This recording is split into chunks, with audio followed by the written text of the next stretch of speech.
বাবা তোমার এখনো কি শখ পূরণ হয় নাই? মনে শখ লাগছে সারা রাত মোবাইলে আড্ডা দিবা, এখনো কি তোমার শখ পূরণ হয় নাই? তোমার মনে শখ আসছে তুমি এখন সিনেমা হলে যাইবা, বাবা গেছো, এখনো কি শখ পূরণ হয় নাই? আর কতদিন পার্কে পার্কে ঘুরলে তোমার শখ পূরণ হবে? আর কতদিন সারা রাত মোবাইল চালাইয়া গুনাহ করলে শখ পূরণ হবে? আর কতবার তুমি নামাজ ছাড়লে তোমার শখ পূরণ হবে? আর কতবার দাড়ি কাটলে তোমার শখ পূরণ হবে? এটাও বলো, সাথে সাথে বলো তোমার হায়াতের বাকি আছে কতদিন? এটাও বলো, হায়াতের বাকি নাই। ইদানিং কালে বেশিরভাগ দেখি যুবকের লাশ, গাড়ির নিচে যুবকের লাশ, পানির ভেতরে যুবকের লাশ, ঘুমের বিছানায় যুবকের লাশ। বাবা কয়দিন আর দুনিয়ায় বাঁচবা? আমি বলি না তুমি আজকে মাদ্রাসায় যাও, স্কুল কলেজ বাদ দাও, তুমি আমার মতো হুজুর হও, একবারও বলি না। বরং আমি বলি ও যুবক বাবা, স্কুলে পড়ো, কলেজে পড়ো, চাকরি করো, ব্যবসা করো, তবে তুমি ওখানে থাকিয়া জান্নাতের রাস্তাটা ক্লিয়ার করো। ও যুবক বাবা, তোমার মতো যুবক স্কুল কলেজে পড়ে নামাজ পড়ে নাই? বলো বাবা তোমার কপাল কেন দুর্বল, তুমি কেন পারো না? তোমার মতো যুবক তাকায় দেখো, র্যাব, আর্মি, পুলিশ, বিডিআরে চাকরি করে নামাজি আছে না নাই? তোমার বিবেকটাকে প্রশ্ন করো, তুমি কেন পারো না রে বাবা? তোমার মতো যুবক গাড়ি চালায়, ব্যবসা করে, chairman, member, OC, DC, SP, 5 ওয়াক্ত নামাজি আছে না নাই? তুমি কেন পারো না রে বাবা? মনে হয় গুনার কারণে আমার আল্লাহ বেজার। এখনো সময় আছে, তাড়াতাড়ি গুনার থেকে ফিরে যাও। মনটাকে শুধু এই একটা কথাই বুঝাও যে আমার হাফিজ ভাই তো আমাকে বড় হুজুর হতে বলে নাই, তো আমার মতো যুবক জেনারেল লাইনে থাকিয়া যদি চাকরি করে, নামাজ পড়ে, ব্যবসা করে, নামাজ পড়ে, শ্রমিকের কাজ করে, নামাজ পড়ে, আমি কেন পারবো না? আমার মতো যুবক যদি র্যাব, আর্মি, পুলিশ, বিডিআরের চাকরি করে, নামাজ পড়ে, আমি কেন পারি না? আমার মতো যুবক যদি নদীর মধ্যে মাছ ধরে, নামাজ পড়ে, আমি কেন পারি না? আমার মতো যুবক যদি কৃষি কাজ করে, নামাজ পড়ে, আমি কেন পারবো না? আমার উপরে বুঝি আল্লাহ বেজার হয়ে গেল। এখনো সময় আছে, 3 জায়গা থেকে দোয়া নিয়ে সামনে আগাও। আল্লাহর কসম, ওই 3 জায়গায় বেয়াদবি করলে তোমার জিন্দেগি মরার আগে ধ্বংস হয়ে যাবে। এক জায়গা মা বাবা, দ্বিতীয় জায়গা শিক্ষক, তৃতীয় জায়গা হলো উলামায়ে কেরাম। এই 3 জায়গা থেকে দোয়া নাও। মা বাবার সাথে যদি বেয়াদবি করে ফেলো, আর মা বাবা যদি কষ্ট পেয়ে নিঃশ্বাস ফেলে, মরণের আগে ধ্বংস শুরু হয়ে যাবে। শিক্ষকের সাথে যদি বেয়াদবি করো, আর যদি সে কষ্ট পায়, নিঃশ্বাস দেয়, তোমার জীবন মরণের আগে ধ্বংস শুরু হয়ে যাবে। উলামায়ে কেরাম তোমার হাতে পায়ে ধরিয়াও বুঝায়, একটা গালিও দেয় না, তোমার বিরুদ্ধে কিছু বলেও না, বুঝায় বাবা নামাজ পড়ো, মা বাবার খেদমত করো, সবার সাথে ভালো আচরণ করো, দেখা হলে সালাম দাও, কাউকে গালি দিও না, কারো গীবত করিও না, কারো বিরোধিতা করিও না, কারো বদনাম পেছনে বলিও না, হালাল ভাবে ব্যবসা করো, কাস্টমারের সাথে ভালো আচরণ করো, মিথ্যা কথা বলিও না। এই উলামায়ে কেরাম এতটা মেহনত করার পরেও যদি বেয়াদবি করো, আর কেউ যদি নিঃশ্বাস ফেলে দেয়, তোমার জীবনটা ধ্বংস হবে মরণের আগেই। এই 3 জায়গা থেকে দোয়া নিয়ে চেষ্টা করো আগানোর। মা বাবার দোয়া, চোখের পানি ছাড়া আল্লাহর কসম জীবনে সফলতা আসবে না। মা বাবার দোয়া, চোখের পানি ছাড়া কোন সন্তানের জীবন সফল হবে না। তুমি ডাক্তার হও, ইঞ্জিনিয়ার হও, প্রফেসর হও, তুমি একজন সাংবাদিক হও, তুমি ওসি ডিসিএসপি হও, তবে খবরদার এই 3 জায়গার বেয়াদবি তুমি করিও না। ডাক্তার তাসলিমা শুধুমাত্র বেয়াদবি করার কারণে ডাক্তার হইয়াও এ দেশ থেকে এমন পালান পালাইল, লাশটাও এ জমিনে আসবে কিনা কোনো গ্যারান্টি নাই। অথচ ভালো ডাক্তার, এমবিবিএস ডাক্তার শুধু বেয়াদবি করে ধ্বংস হয়ে গেল। এই রকম এক একটা উদাহরণ দিলে অনেক সময়, আল্লাহ হেদায়াত না দিলে কোনো বয়ান দিয়েও লাভ নাই। আল্লাহ যারে হেদায়াত দিবে এক কথায় তার অন্তর সোজা হয়ে যাবে। ও আল্লাহর বান্দারা, ও পর্দার আড়ালের মা বোনেরা, কয়দিন আর দুনিয়ায় বাঁচবেন? আম্মা জান, এই এলাকায় ঘুরিয়া দেখেন, আপনার মতো বহু মা বহু বোন এখনো আছে, নামাজ ছাড়ে না, বেপর্দায় চলে না, স্বামীর মাল খেয়ানত করে না, সন্তানটাকে আদর্শওয়ালা বানানোর মেহনত করে। ও আম্মা জানেরা, আপনারা কেন পারেন না? কয়দিন আর বেপর্দায় চলবেন? কয়দিন আর মার্কেটে মার্কেটে ঘুরবেন? কয়দিন আর স্বামীর মাল নষ্ট করবেন? মোবাইলে সময় নষ্ট আর কত করবেন? আপনার কি অন্তরে ভয় লাগে না? আপনার আদর্শ যদি খারাপ হয়, সন্তানটাও খারাপ হয়ে যাবে। আপনার আদর্শ যদি ভালো হয়, সন্তানটাও ভালো হবে। ও আম্মা জান, এই দুনিয়ায় যত ভালো ভালো সন্তান আসছে, সব ভালো মায়ের কারণে। এসপি সাহেবের ব্যবহার ভালো, ওসি সাহেবের ব্যবহার ভালো, ডিসি সাহেব বড় ভালো মানুষ, খোঁজ নিয়ে দেখবেন এই ভালোর পেছনে তার মায়ের অবদান, ঠিক কিনা? মায়ের অবদান। চেয়ারম্যানের ব্যবহার ভালো, এমপি সাহেবের ব্যবহার ভালো, ব্যবসায়ী লোকের ব্যবহার ভালো, টাকাওয়ালার ব্যবহার ভালো, সব ভালোর পেছনে মায়ের অবদান। ও আম্মা জানেরা, এখনো সময় আছে, তওবা করে নেন, আমার আল্লাহর কাছে তওবা করেন, আর দিল খুলে মনে মনে বলেন, হে মালিক, জীবনে তো মনের শখ মিটাইয়া গুনাহ কম করি নাই, বেপরদায় কম চলি নাই, মোবাইল চালায়া সময় নষ্ট কম করি নাই। ও আল্লাহ, আজকে থেকে রেডি হয়ে গেলাম, আর চরিত্র বিধ্বংসী কোনো কাজ করিয়া সন্তানটাকে নষ্ট করব না। আমার সন্তানটাকে আমি আদর্শবান সন্তান বানানোর জন্য আজকে থেকে নামাজ ধরে ফেলবো, বেপর্দায় চলবো না, স্বামীর মাল খেয়ানত করব না, 5 বেলার নামাজ পড়িয়া মোবাইলে সময় নষ্ট করব না, আল্লাহর কাছে সন্তান নিয়ে মেহনত করব, দোয়া করব। আম্মা জান, এখনো সময় আছে, তওবা করেন। ও আমার যুবক বাবারা, আপনাদেরকেও বলে গেলাম, স্কুলে পড়েন, কলেজে পড়েন, চাকরি করেন, ব্যবসা করেন, এখনো সময় আছে, তওবা করেন।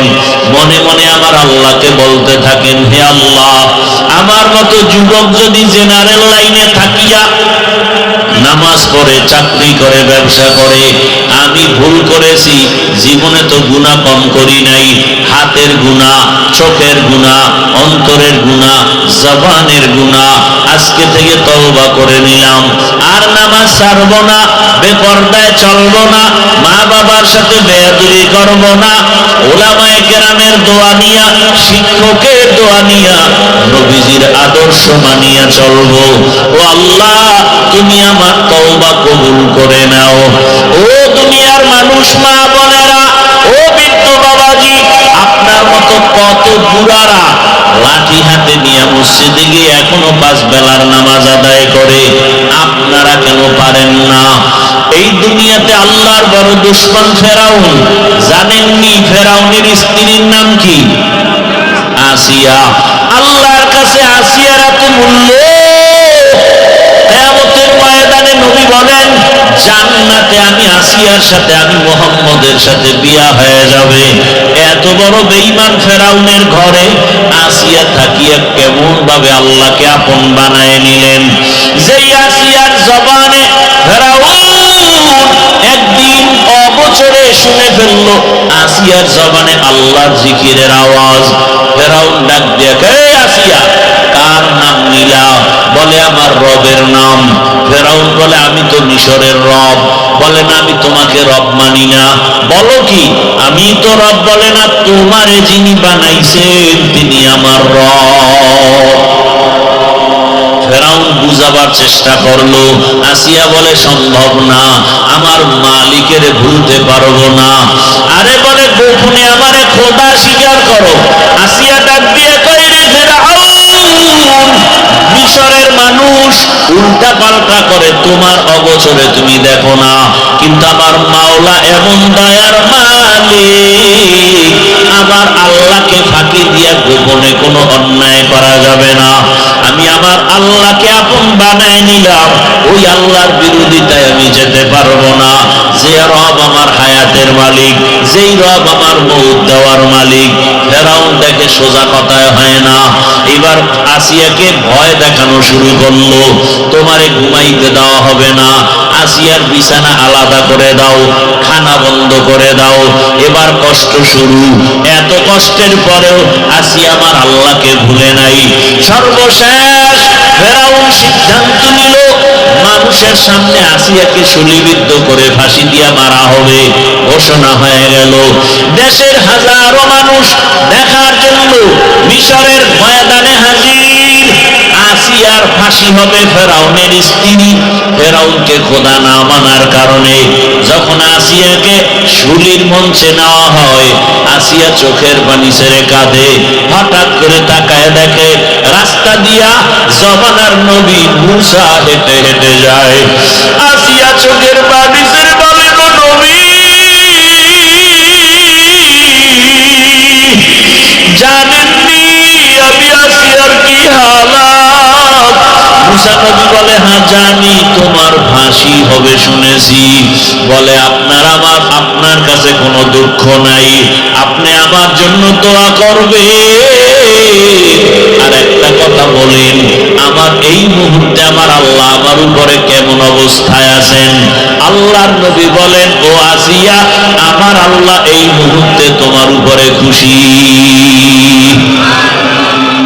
ও পর্দার আড়ালের আম্মা জানেরা, এত বড় ক্ষমতাওয়ালা, টাকাওয়ালা, এত বড় পাওয়ারওয়ালা ফেরাউনের লাথি দিয়া একজন নারী আমার আল্লাহর মহাব্বত ঈমানের পাওয়ারে বলিয়ান হইয়া আমার আল্লাহর কাছে বান্দিয়া তো দামি হয়ে গেল, জীবন দেওয়ার জন্য রেডি, তারপরও ঈমান ছাড়তে রেডি হয় নাই। ও আম্মা জানেরা, এখনো সময় আছে আসিয়ার মতো আল্লাহর উপরে তওবা করেন, যে মরিয়া গেলে জীবনে হাতের দ্বারা গুনাহ করব না, যারা গুনাহ করে তাদেরকেও সাপোর্ট করব না ইনশাআল্লাহ। আমি নামাজ ছাড়ব না, যারা নামাজ ছাড়ে তাদের সাপোর্টও করব না। আমি বেপরদায় চলব না, যারা বেপরদায় চলবে তাদের সাপোর্টও করব না। আমি ইসলাম ছাড়ব না, যারা ইসলাম মানে না তাদের সমর্থনও করব না। ও আম্মা জানেরা, ও আসিয়া মুসা নবীর কথা শুনি না আরো দিলটা নরম হয়ে গেল, এখনই ফাঁসির মঞ্চে যাবে। আসিয়া আসমানের দিকে তাকাইয়া একটা চিৎকার দিয়া আল্লাহর কাছে একটা আবদার জানাইলো। ক্বালাত রব্বি ইবনিলি ইনদাকা বাইতান ফিল জান্নাহ। কোরআনের আয়াত। আল্লাহর কাছে কান্না করে বলে, হে মালিক, তুমি জানো দুনিয়াতে এত ক্ষমতা, টাকা, কিন্তু আমি আসি এত বড় ফেরাউন ক্ষমতাওয়ালার ঘরে থাকিয়া আমারে ঘুমানোর বিছানাও দেয় নাই, এত বড় পাওয়ারওয়ালা রাজার ঘরে থাকিয়া আমারে খানায় কষ্ট দিয়েছে, থাকার জায়গা দেয় নাই। বিদায় বেলা মালিক, তোমার কাছে আমার একটা আবদার, জান্নাতে তোমার পাশে একটা আমার জন্য ঘর বানাইয়া দিও। আসিয়া দোয়া করা মাত্র এবার মোনাজাত শেষ করিয়া ফাঁসির মঞ্চে যাবে। আসিয়ার কান্না শেষ, হাসিতে হাসতে হাসতে যাচ্ছে। ফেরাউন কয়, আসিয়া এতক্ষণ কান্না করলা, এখন কেন হাসো? আসিয়া কয়, ও বেঈমান ফেরাউন, তুমি জানো না আমার আমাকে নেওয়ার জন্য, আমার রূহটা নেওয়ার জন্য ফেরেশতা পাঠাইছে। আমি দেখতেছি আসমানে হাজারো লাখো ফেরেশতারা আমার রূহ জান্নাতে নেওয়ার জন্য অপেক্ষায় আছে। আর আমার মাওলা এমন এক জান্নাত আমার জন্য বানাইছে, ওই জান্নাতের ছবিও আমি দেখতেছি। এই কারণে আমি খুশিতে হাসতেছি। তাড়াতাড়ি আমাকে ফাঁসি দাও, আমি আমার রবের মোলাকাতে চলে যাব। আসিয়া হাসতে হাসতে কালেমা পড়িয়া এরপরে দুনিয়া থেকে বিদায় হয়ে গেল। নবী বলেন আসিয়ার এত দাম, হাসরের ময়দানে জান্নাতের 8টা দরজা খোলা হবে। 4 জন নারীকে সব জান্নাতের দরজা দিয়া দারওয়ান ফেরেশতারা ডাকবে, তোমাদের হিসাব নাই, আসো জান্নাতের দরজা খোলা, আসো। ওই 4 নারীকে ডাকবে, এর মধ্যে একজন হলেন আম্মা জান খাদিজা রাদিয়াল্লাহু আনহা, আর একজন নবীর কলিজা ফাতেমা রাদিয়াল্লাহু আনহা। এইভাবে আল্লাহ ডাকবে, আল্লাহ আসিয়ারও ডাকার ব্যবস্থা করবেন। ও পর্দার আড়ালের মা, ইমানদার হইছে মুসিবতে পড়ে না, এটা কোনো ইতিহাস নাই। ইমানদারের জন্যই পরীক্ষা মুসিবত। ও আল্লাহর বান্দারা, এখনো সময় আছে, তওবা করে নেন। মনে মনে আমার আল্লাহকে বলেন, হে আল্লাহ, জীবনে তো গুনাহ কম করি নাই, আমার গুনার খবর আমার মা বাবা ভাই বোন আপন কেউ জানে না। যদি জানতো কেউ মোহাব্বতে নজর দিত না। ও আল্লাহ, আপনি জানেন। এরপরও রাগ করিয়া খানা বন্ধ করেন নাই, বাতাস বন্ধ করেন নাই, পানি বন্ধ করেন নাই। ও আল্লাহ, বরং আপনি আমাকে তওবার দরজা দিয়া ডাকতেছেন। ও আল্লাহ, আজকে তওবা করে নিলাম, আর গুনাহ করব না, নামাজ ছাড়ব না, দাড়ি কাটবো না, বেপরদায় চলবো না। নবীজির আদর্শ মেনে মা বাবার দোয়া নিয়া, শিক্ষকের দোয়া নিয়া, উলামায়ে কেরামের পরামর্শ নিয়ে চলবো। তওবা করার মতো যদি নিয়ত হয়, খাঁটি তওবার নিয়ত যাদের আছে, দুটো হাত আল্লাহকে দেখাইয়া দাও। আয় আল্লাহ, হাতগুলো কবুল করে নেন, তওবা কবুল করে নেন। তওবার উপরে মজবুত হইয়া চলার মতো তৌফিক দান করেন, আমিন। মাটির পিঞ্জিরা ভাঙ্গিয়া চুরিয়া একদিন তো যাইবে পাখি সারিয়া সারিয়া। আরে পোলাপান কি কর,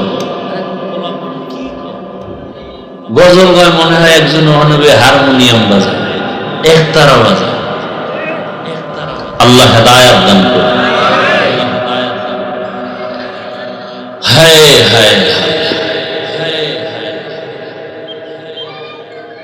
উলামায়ে কেরামদের কথাগুলো আমাদেরকে সহি তরিকায় আমল করার তৌফিক দান করেন। উলামায়ে হযরতদের ইজ্জতকে আল্লাহ বেশি বেশি বাড়ায় দেন। কারণ আপনাদের আলেমদের সাথে দুশমনী আছে, তো দোয়া করতে কৃপণতা করেন কেন? মহব্বতে বলেন আল্লাহুম্মা আমিন। উলামায়ে কেরামের বিরুদ্ধাচরণ যারা করে, আল্লাহ ওদের হেদায়েত দান করেন। আমি আপনাদের সামনে আলোচনার নিয়তে কোরআনে হাকিমের এক আয়াতে কারিমা তিলাওয়াত করেছি, রাসূলের হাদিস থেকে একটু পুরো হাদিস পড়েছি। ইখলাসুল নিয়তের সমন্বয়, সহি নিয়তে সহি তরিকায় সহি কিছু কথা কোরআন সুন্নাহর আলোকে আমি বলতে পারি, আপনারা শুনতে পারেন, সে তৌফিক আল্লাহ দান করেন।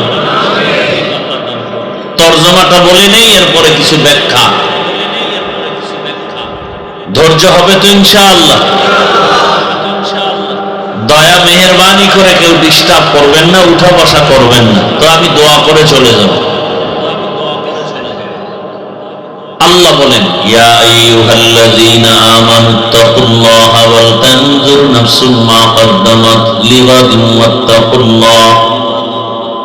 আল্লাহ বলেন, হে মুমিন, তোমরা আমি আল্লাহকে ভয় করো, ওয়াল তানজুর, এবং গভীরভাবে নজর করো, খেয়াল করো, মনোনিবেশ হও তোমার সামনের চিরস্থায়ী জীবনের জন্য কি সম্বল সঞ্চয় করেছো। আবার বলেন আত্তাকুল্লাহ, আমি আল্লাহকে আবারও বলেন ভয় করো।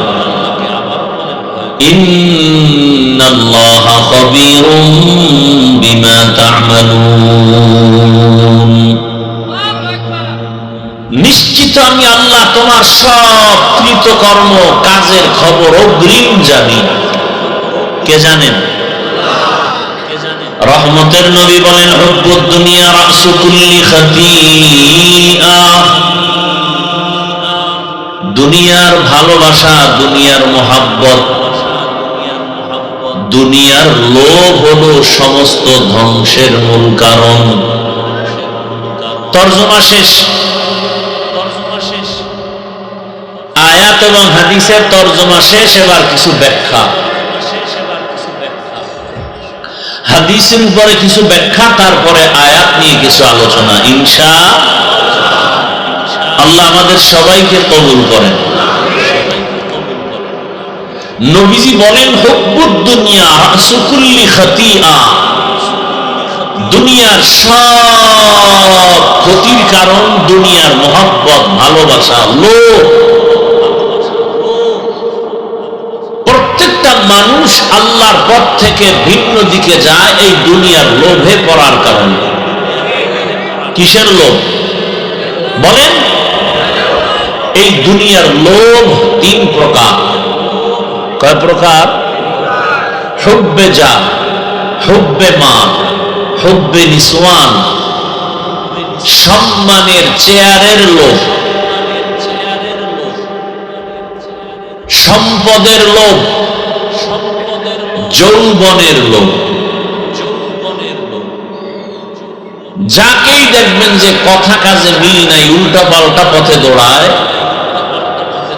এই তিন লোভের কোন একটার মধ্যে সে ঢুকে আছে। হয়তো সম্পদের লোভে পড়ে কথার কোনো ব্যালেন্স নাই, অহংকারী ভাব, অথবা সম্মানের চেয়ার পাওয়ার আশায় সত্য মিথ্যাকে মিশ্রণ করে ফেলেছে, অথবা যৌবনের লোভে পড়ে দুনিয়া পাওয়ার আশায় আখিরাতকে হারিয়েছে। এর ভুরি ভুরি উদাহরণ আমাদের সামনে মজুদ, কোরআনে হাদিসে অভাব নেই। জগৎ বিখ্যাত এক দুনিয়া লোভীর নাম ফিরআউন, জগৎ বিখ্যাত এক দুনিয়া লোভীর নাম নমরুদ, জগৎ বিখ্যাত দুনিয়া লোভীর নাম আবু জাহাল, আবু লাহাব, কারুন, হামান, যাদের নাম কোরআনে আছে। ফেরাউনের নাম আছে না? তার লোভটা কি? ক্ষমতার চেয়ার পাওয়ার লোভ, সম্মানের লোভ। এই লোভে পড়ে সে কি হলো? মুসা নবীর সাথে চূড়ান্ত বেয়াদবি, আল্লাহর সাথে বেয়াদবি, এমনকি আল্লাহকে বাদ দিয়া নিজেকে রব দাবি করলো। শুধু রব না, সব থেকে বড় রব, আনা রব্বুকুমুল আ'লা, আমি শুধু খোদা না, সব থেকে বড় খোদা। আর আস্তে করে বলেন, আপনাদের কষ্ট হচ্ছে মনে হয়, মন খারাপ। সমস্যা কি? এতগুলো মুসলমানের আওয়াজ তো রাস্তা পর্যন্ত যাওয়ার কথা। মুসলমানের আওয়াজ তো বাতিলের জন্য একটা ভয়ঙ্কর একটা আতঙ্ক। মুসলমানের অস্ত্র নাই জানে, এরপর মুসলমানকে ভয় পায়। ওরা একটা মিছিল নিয়ে নামলে এটাই নাস্তিকদের ভয়ের কারণ হয়ে যায়। মুসলমানের শুধু একটা আওয়াজকে এই বেঈমানরা ভয় পায়। এবার বুঝেন মুসলমান কতটা শ্রেষ্ঠ, কতটা দামি, ওদের অস্ত্র বিকল হয়ে যায় শুধু মুসলমানের আওয়াজের সামনে।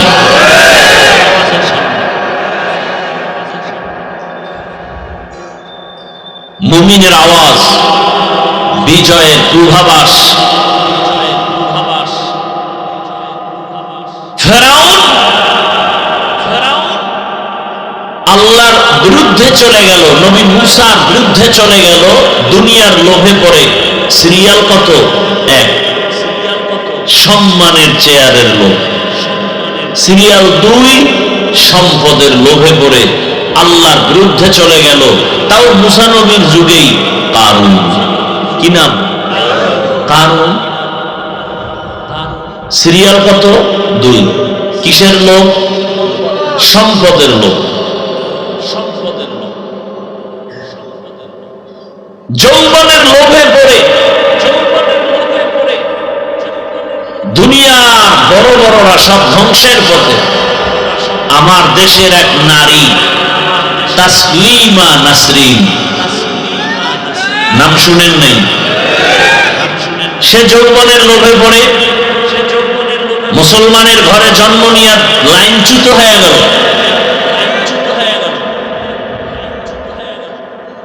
অথচ এমবিবিএস ডাক্তার, সচেতন গবেষক, ইসলামের উপরে স্টাডি করে আল্লাহর ভুল ধরা শুরু করল। কি আউযুবিল্লাহ না নাউযুবিল্লাহ? কি ভুল? বলে নারীরা বোরকা পরবে, এটা তো নারীর উপরে একচেটিয়া চাপায় দেওয়া হলো, এটা জুলুম হয়েছে, আল্লাহ জালেম। কিন্তু শেষ মুসলমান উলামায়ে কেরামের আন্দোলনে সেই বোরকা পরিয়েই তাসলিমা পালাতে বাধ্য হয়েছিল।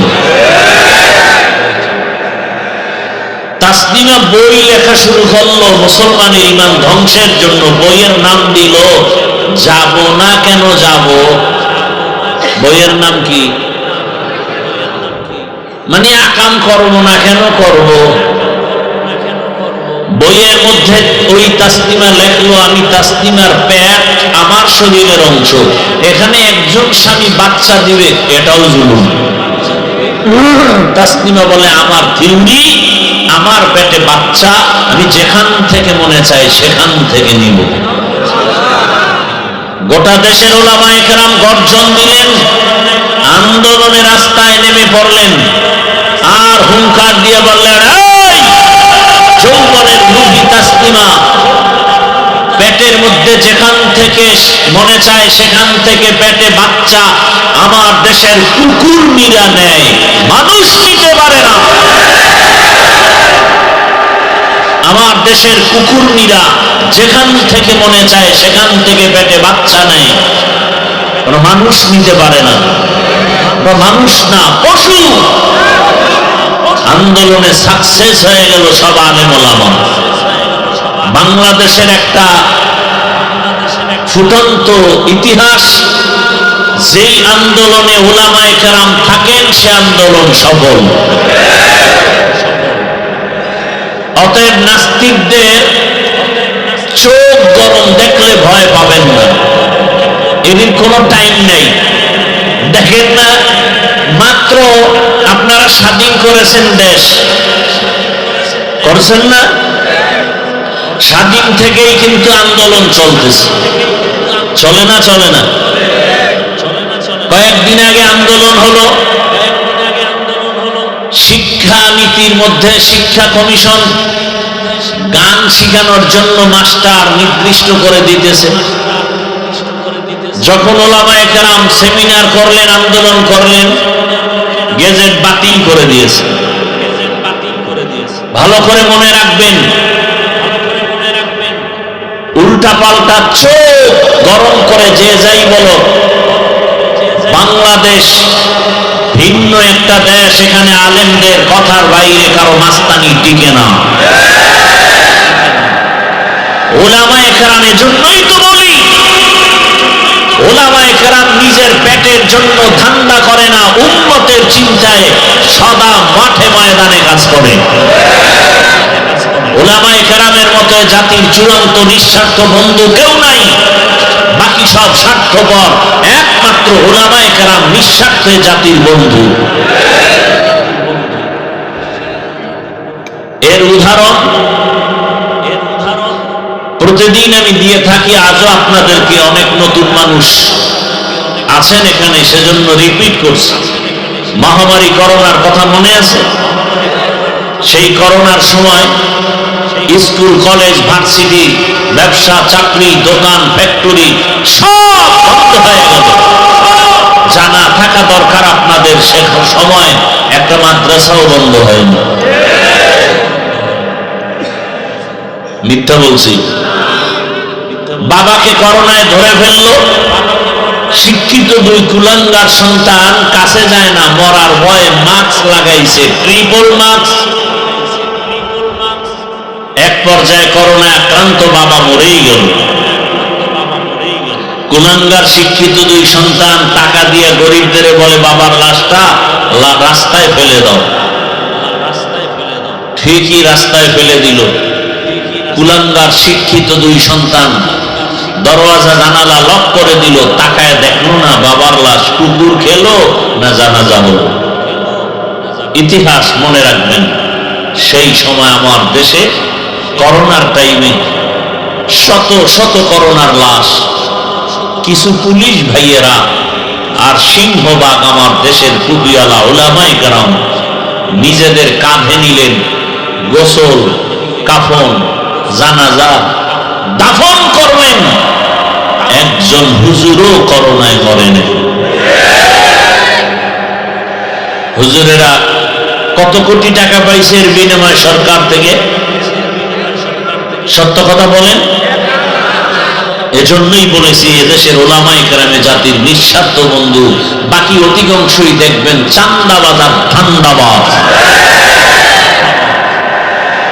আল্লাহ হেদায়েত দান করুন। বলেন তো, আপনাদের সরকারি চাকরি যারা করে, বেসরকারি চাকরি করে, ডিউটি 8 ঘন্টা, তাই তো? কত ঘন্টা? প্রতিদিন 8 ঘন্টার ডিউটি, বেতন নিম্নে 20,000। টেবিলের নিচে আরো কত মুক্তার দানা পাওয়া যায়। না হয় রাতারাতি আঙ্গুল ফুলে কলা গাছ হয় কিভাবে?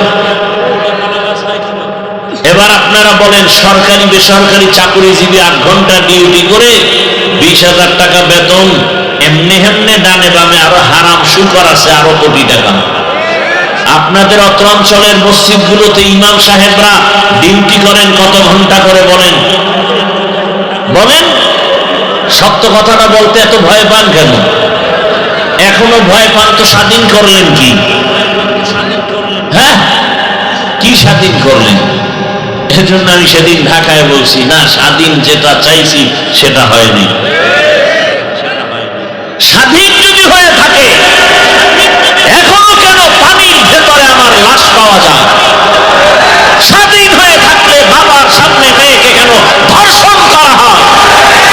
স্বাধীন হয়ে থাকলে স্বামীর সামনে কেন স্ত্রীকে ধর্ষণ করা হয়? এ স্বাধীন চাই না, নতুন করে আরেকটা স্বাধীন করতে হবে। তৈরি থাকেন, সেই স্বাধীন হবে ইসলামের স্বাধীন। কিসের স্বাধীন? নতুন করে স্বাধীন করতে হবে ইসলামের স্বাধীন। আল্লাহর কসম করে বলে গেলাম, যতদিন পর্যন্ত জমিনে ইসলাম কায়েম হবে না, ততদিন পর্যন্ত জমিনে চাপাবাজের আওয়াজ শোনা যাবে, শান্তি কপালে আসবে না। শান্তির একমাত্র ঠিকানার নাম ইসলাম।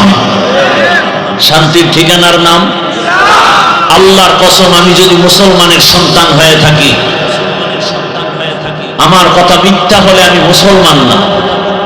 আল্লাহর জাতের কসম, এ জমিনে ইসলাম কায়েম না হওয়া পর্যন্ত কোনোদিন শান্তি আসবেই না, সম্ভব না। যার চোখে কালো রঙের চশমা লাগানো, সে দেখবে সব বাতি কালো। যে চোর, তার কাছে কোনোদিন কোনো অর্থ আমানত দিলে থাকবে না। যে যৌবনের লোভী, ওই লোভী চরিত্র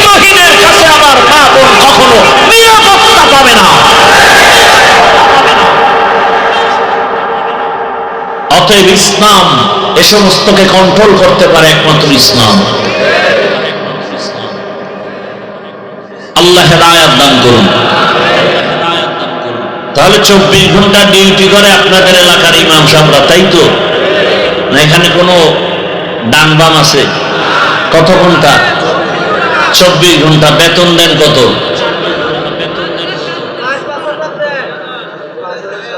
তাও কি মাসে মাসে দেন? বলেন তো, আপনার বিবেককে প্রশ্ন করেন, এর থেকে জুলুম কি হতে পারে? 24 ঘন্টা খাটাইয়া এরপরে বেতন দেন 5-7 হাজার টাকা, তাও ঠিক মতো দেন না। তাও আবার রিমান্ডে রাখেন ইমাম সাহেবরে, জোহরের নামাজে নাই, আসরে ধরে ফেলেন, ছিলেন কই? ইমাম সাহেব কয় কে তুমি? বলে আমি রিক্সা চালাই। তো পাওয়ার কেন? বলে 5 টাকা বেতন দেই মাসে, সেই পাওয়া। এরকম বেয়াদব নাই? ভাই আমি যে কথাগুলো বলতেছি, বলেন তো আপনাদের সাথে আমার কোনো দুশ্মনী আছে? আমি তো কথাগুলো বলতেছি, আপনি মুসলমান, আমার মূল হলো ইসলাম, মূল কোরআন, মূল হাদিস, আমার আল্লাহ, আমার রসুল, এইটাকে আমি মাথার মুকুট বানাইয়া তারপরে কথা বলতেছি। আপনি মুসলমান, আমিও মুসলমান, আপনার আল্লাহ আমার আল্লাহ দুই না এক, স্বীকার করেন? ফেরেশতারা কিন্তু লিখতেছে। বলেন তো আপনার আল্লাহ আমার আল্লাহ, নবী, কোরআন, কাবা, কালেমা, ধর্ম, দুনিয়াতে আসছি সিস্টেম, বিদায়বেলা কাফনের সংখ্যা, মহিলাদের 5 আমাদের 3, কালার হবে আলাদা। হুজুরদের কাফনের কারণ কালার একরকম, আপনাদের তা আর এক রকম, তাও এক। কবরের সাইজ, কবরে রাখার পরে প্রশ্ন 3টা। কি বয়ান করব বলেন তো? আপনার আমার আল্লাহ এক, নবী এক, কোরআন এক, কাবা এক, ধর্ম এক, কালেমা এক, আশা এক, যাওয়া এক, কাফন এক, কালার এক, কবর এক, প্রশ্ন এক। তাহলে আপনাকে বয়ান করব কেন? বয়ান তো তাদেরকে করব যারা আল্লাহ চিনে না, কোরআন বুঝে না, হাদিস বুঝে না, আখিরাত বুঝে না, জান্নাত বুঝে না, গুনাহ বুঝে না, তাদেরকে। হিন্দুদের বয়ান করব, খ্রিস্টানকে করব, ইহুদিকে করব, বৌদ্ধ ধর্মের মানুষকে করব। আপনাকে করব কেন? আপনি তো আল্লাহ মানেন, নবী মানেন, কোরআন বুঝেন, হাদিস বুঝেন, জান্নাত বুঝেন, জাহান্নাম বুঝেন, আপনাকে করব কেন? অথচ আমি টুপি মাথায় না দিলে লজ্জা পাই, আর আপনি এমন মুসলমান যে টুপি দিতে লজ্জা পান।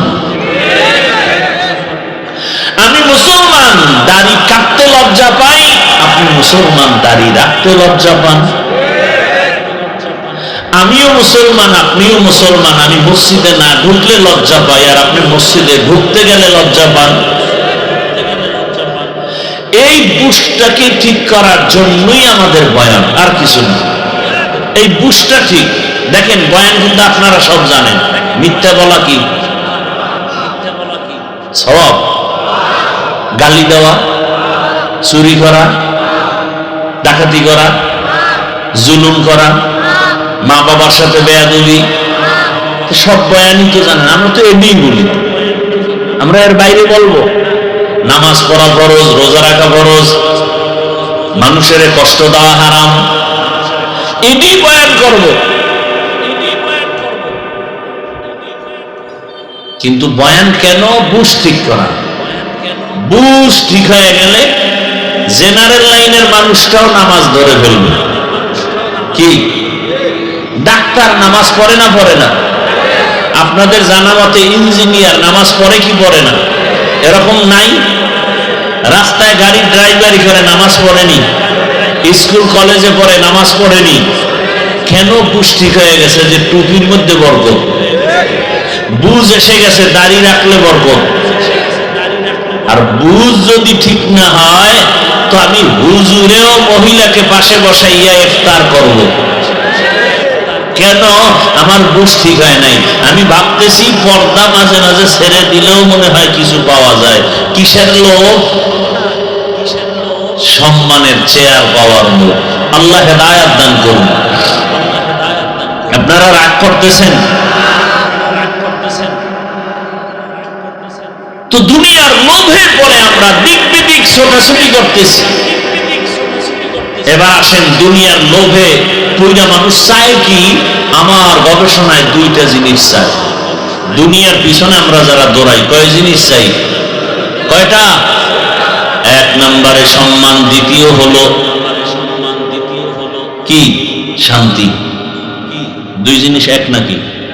সম্মান আর কি? এই দুইটা চায় সব দুনিয়াওয়ালারা। নমরুদও চায় সম্মান, চায় শান্তি। ফেরাউনও চায় সম্মান, চায় শান্তি। দুনিয়ার সব দুনিয়াতে যারা দুনিয়া দুনিয়া দুনিয়া দুনিয়া করে জিকির করে, এরা সবাই সম্মান চায় আর শান্তি চায়। আল্লাহর কসম, এই দুনিয়া দুনিয়া করে যারা দৌড়াইল, একজনেও এই দুইটার একটাও পায় নাই। সম্মানেও নাই, শান্তিতেও নাই। এরা সম্মান টাকা দিয়ে কিনে ভোটের আগের রাত্রে। কথা বলেন না কেন? আল্লাহ দেওয়া সম্মান আর বান্দার কিনে নেওয়া সম্মানের মধ্যে ব্যবধান।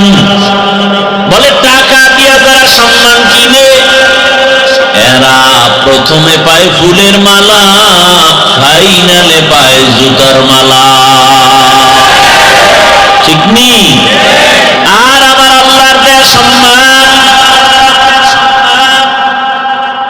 আল্লাহ যাদেরকে সম্মান দিয়েছে, নামাজ পড়ে, রোজা রাখে, পর্দা করে, ডাক্তার হইয়াও নামাজ ছাড়ে না, ইঞ্জিনিয়ার হয়েও নামাজ বাদ দেয় না, এমন মানুষগুলোকে তাকায় দেখেন, এত সম্মান। আপনাদের পাংশা বাজারে, রাজবাড়ী জেলা শহরে গিয়ে দেখবেন ডাক্তার আছে, এমবিবিএস অনেক, কিন্তু সবার কাছে রোগীর ভিড় সমান না। কেউ বসে বসে বিড়ি টানে, মশা মারে, রোগী তেমন নাই। আর একজন ডাক্তারের কাছে রোগীর সিরিয়াল এত বেশি যে রাত্র সীমা লঙ্ঘন করে রাত 12টার পরেও রোগী দেখে, আর বড় শেষ হয় না। এটা টাকা দিয়া হয় না। আল্লাহ তাকে এমন আদোওয়ালা বানাইছেন, তার ব্যবহারে মানুষের কলিজাটা চুম্বকের মতো টেনে নিয়ে যায়। আল্লাহ দেয়া সম্মান।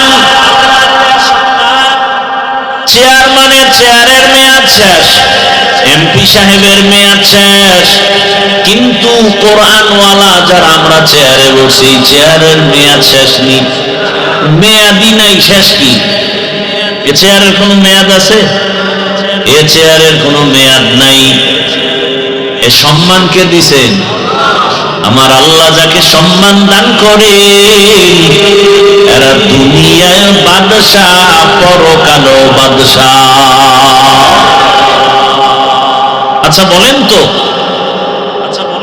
যারা আখিরাত বাদ দিয়ে শুধু দুনিয়া দুনিয়া দুনিয়া, নামাজেও দাঁড়ায় দুনিয়া, জীবনে টুপি পরে না, ভোটের আগে কষে কষে মাথায় টুপি লাগায়, আল্লাহর জন্য না দুনিয়া।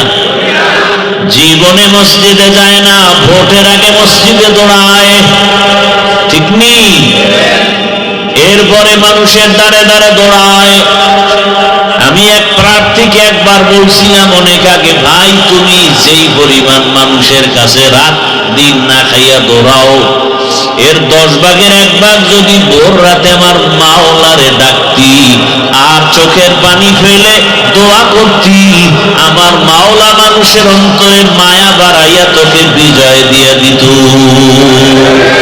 তুকু যাও সুন্নতে আহমদ কুজা বা মুহাম্মদ कैबुअद निस्बत तुरा मन अहब्बा सुन्नती कौले रसूल मजदाए का नमाई हम कुन कबूल। भाईरा আমার, দুনিয়াওয়ালারা দুই জিনিস চায়, শান্তি আর সম্মান। আল্লাহর কসম, দুনিয়ার পেছনে পিছনে যারা দৌড়াইছে আজ পর্যন্ত শান্তি নেই, সম্মান নাই। ওই সম্মান কি লাভ হবে যেই সম্মানে একবার জুতাও খাওয়া লাগবে? নমরুদ দেখায় নাই? কথা বলেন না কেন? এমন এক অবস্থা শুরু হয়ে গেছে, এখন জুতা মানুষ পায়ের নিচে রাখে। আর নমরুদের কপাল এত সান কপাল, জুতা মাথার সাথে রাখি। কেমন সান কপাল! মাঝে মাঝে এরকম জুতা পায়ের থেকে কোথায় যায়? ওই আমেরিকার বুট জুতা খাইছে পাবলিক মজলিসের ভেতরে। সাংবাদিক বলে, ও বুশ, জুতা খাওয়ার পরে কাইফা হাল, তোমার অবস্থা কি? বলে, ডোন্ট মাইন্ড, আমি জুতা খাওয়ার পরে কিছুই মনে করি নাই। কেমন বেলাজা যে জুতা খাইয়াও কিছু মনে করে না। ভাইরা আমার, এই সম্মানের কোনো লাভ নাই।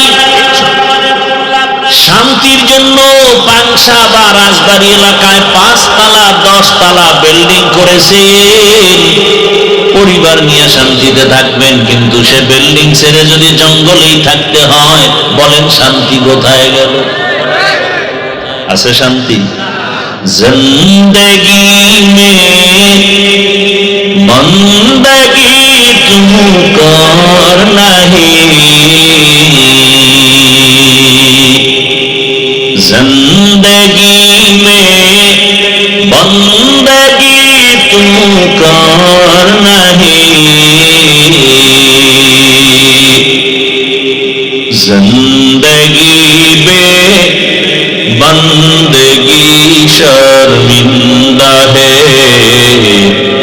जिंदगी में बंदगी शर्मिंदा है। आए थे हम कुछ न कुछ खरीदने को,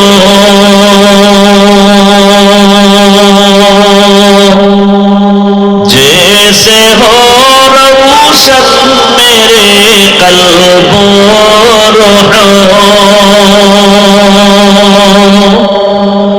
और न कोई चारा दूजा में नहीं, और न कोई चारा दूजा में नहीं, जिंदगी में बंदगी तू कर नहीं,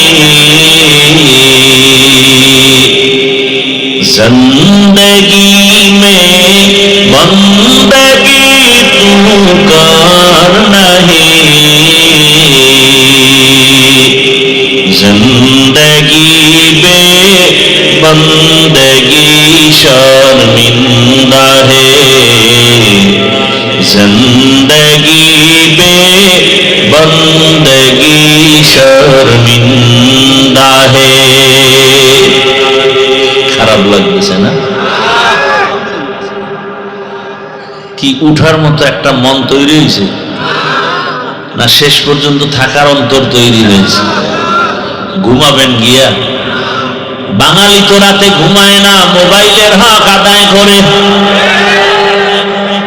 সারা রাত ঘরে ঘরে রুমে রুমে মোবাইলে জেনা চলে, জেনা।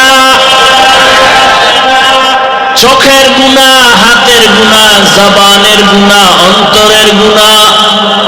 বাবাই মোবাইল চালায়, মা মোবাইল চালায়, ছেলে মোবাইল চালায়, মেয়ে চালায়, রাতে ঘুম নাই। অথচ প্রত্যেকটা যুবক চায় আমি সুস্থ থাকি, প্রত্যেক যুবক ভাইজান চায় আমি দীর্ঘদিন বেঁচে থাকি। সবাই চাই না? ওভার 100 বেঁচে থাকতে চাই অনেক দিন। কিন্তু দুই অস্ত্র লইয়া আমার যুবকরা ঘুরে, যেটার দ্বারা মরণ হবে তাড়াতাড়ি, অসুস্থ হবে তাড়াতাড়ি। মরণের অস্ত্রের নাম বাইক। নাই? দেখো তুমি পরিসংখ্যান নাও, বাস, গাড়ি, জলযান, সব মিলায় তুমি একটা গড় হিসাব নাও, বাইকের দ্বারা যেই মানুষ মরে অন্যর দ্বারা এত পরিমাণ মানুষ মরে না। বাঁচতে চায় বেশি দিন, অথচ অস্ত্র লয়ে ঘুরে দ্রুত মরার। থাকতে চায় সুস্থ, কিন্তু অসুস্থতার গজব অস্ত্র নিয়ে ঘুরে। নাম কি? মোবাইল। যেই মোবাইলের স্ক্রিনে তাকায় থাকলে চোখের পাওয়ার থাকে না, হার্ট দুর্বল হয়ে যায়, কিডনির উপরে আঘাত, ব্রেনের উপরে আঘাত, লেখাপড়া ধ্বংস, চরিত্র ধ্বংস, কানের পার্স নষ্ট, চোখের পার্স নষ্ট। মা বলে খানা খাবি না, ওর কানে শুনছে উল্টা, আমি গোসল করে ফেলেছি। মোবাইল। বাবা আমি হাসির কথা বলি নাই, কান্নার কথা বলেছি। কে চায় তার কানটা নষ্ট হয়ে যাক? দুনিয়ার কোন পাগলেও চায় না তার ব্রেন নষ্ট হয়ে যাক, কিন্তু এই মোবাইল তোমাকে আমাকে কোথায় নিয়ে যাচ্ছে খবর নেই। ও আমার, এই মোবাইলটারে কলিজার আপন বানাইয়া মায়ের সাথে কত বেয়াদবি করেছো হিসাব মিলাও।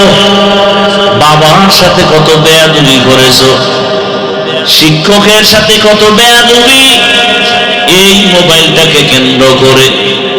দুনিয়ার সব ছাড়বা, মোবাইলটা ছাড়বা না, এমন মায়া ঢুকছে মোবাইলে। আল্লাহ যদি হেদায়েত না দেন কোনদিন এই গুনাহ থেকে বাঁচার কোন সুযোগ নাই। আরে ভাই আমি বাঁচতে পারি না, তুমি বাঁচবা কি করে? আল্লাহ আমাকেও হেদায়েত দান করেন, আল্লাহ আপনাদেরকেও হেদায়েত দান করেন। ইহা হাম সব মুসাফির দিল না লাগা, আহলে দিল কি নজর সে রোশ করতা যায়। কি ব্যারাম কি? আল্লাহ আপনাদের হেদায়েত দিবে না? এতক্ষণ বুঝাইয়াও যদি আপনাদের অন্তর ঠিক না রাখা যায়, তো আসছেন কেন? অজে কেউ তো জোর করে আনে না, আনছে। আচ্ছা আসছেন, ওই রাস্তায় বইয়াও তো বয়ান শোনা যায়, এখানে ঢুকে ডিস্টার্ব করেন কেন? ঢুকলেন কেন প্যান্ডেলে? খুব ভাবে আছেন না? মন চাইলে বসলাম, মন চাইলে উঠে গেলাম, নাটকের মঞ্চের মতো মনে করলেন। চালাকি সব জায়গায় চলে না। বহু চালাক ল্যাংটা হয়ে রাস্তায় ঘুরে, বহু চালাক জঙ্গলে ঘুরে, ঘরে ঘুমানোর জায়গা পায় না।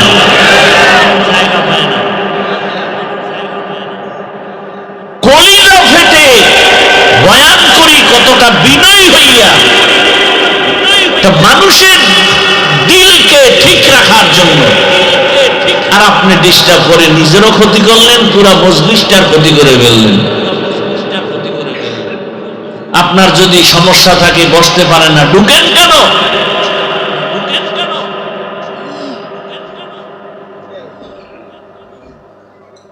আল্লাহ হেদায়েত দান করুন। আমি তো পারি না, সম্ভব না। আমরা ওই সমস্ত আল্লাহওয়ালার থেকে বয়ান শিখে এখানে আসি নাই। আমরা তো ওই আল্লাহওয়ালাদের বয়ান শিখছি যাদের বয়ানে গলা কাটা মুরগির মতো মানুষ চিৎকার দিত। আর কেউ সামনে বসে একটা পান খাবে, ওরে স্টান উঠায় মারত, কারণ একটা বয়ান চলতেছে, আল্লাহর রহমত অবতীর্ণ হচ্ছে। থানায় পুলিশে আসামি নিয়ে বেতের বাড়ি দেয়, কাঁদে না।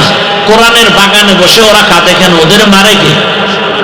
এটা তো সেই বরকতি প্যান্ডেল, কেন ডিস্টার্ব করেন?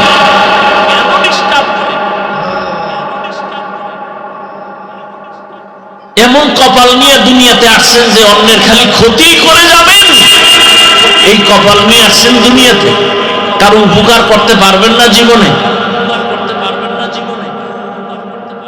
এমন একটা বরকতি মজলিস, রসুলের হাদিস সত্য, এখানে বসা মাত্র সবার গুনাহ মাফ। আর যদি বলেন না কষ্ট হয়, আমি দোয়া করে দিই, চলে যাই। আমি তো শুরুতেই বলছি, আপনারা বয়ান নিতে না চাইলে আমার দেওয়ার কোনো ক্ষমতা নেই, কারণ আপনাদের আকর্ষণ আর চুম্বকের টানে আমার কথা আল্লাহ দিবেন। তবে দোনো দলের ইখলাস থাকতে হবে, আমারও ইখলাস থাকতে হবে, আপনাদেরও থাকতে হবে, তখন আল্লাহ বরকতের কথা বের করবে।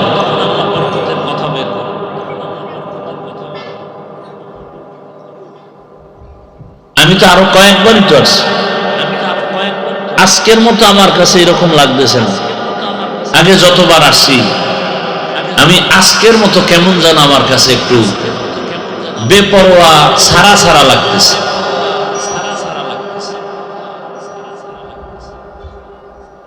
আল্লাহ আমাকে হেদায়েত দান করুন। আপনাদের হেদায়েত লাগলে দোয়া নিজেরটা নিজে করেন, কারণ এখন দোয়া করলেও দেখছি মামলা হয়ে যায়। আর একজনের জন্য দোয়া করলাম কেন, এই জন্য আমার বিরুদ্ধে মামলা। বড় বিপদ। দোয়া করেছি মসজিদ মাদ্রাসার জন্য, কমিটির লোক টাকা উঠায় খেয়ে ফেলছে, এলাকার লোক গরম হয়ে বলছে কমিটির কোনো দোষ নেই, ওরা খাইয়া মরুক। দোয়া করে গেছে হেডের দল।